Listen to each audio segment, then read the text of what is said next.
Hey guys, my name is John Maness, and I wanted to show a quick video on getting your iPad or iPhone to use your computer's internet. And why would you do this? This is to allow your NDI camera app to sync up via a wired connection so you don't lose any frames. So all you need to do is in System Preferences, go to Sharing.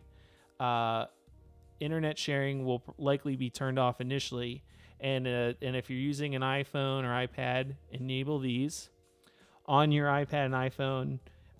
Either put it in airplane mode or just turn off your Wi-Fi connection on your device. Enable internet sharing. Plug it in. Using your Apple cable, your Lightning cable.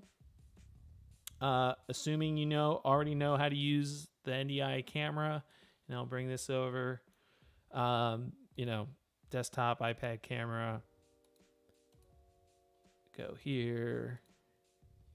Boom, boom, boom. These are the settings I use.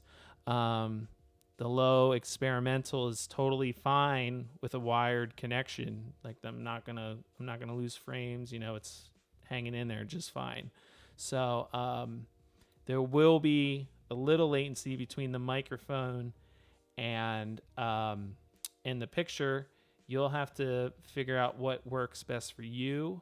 I can just show you what settings I have that work for me, but everyone's audio's setup's different, so you'll have to figure out what works best for you.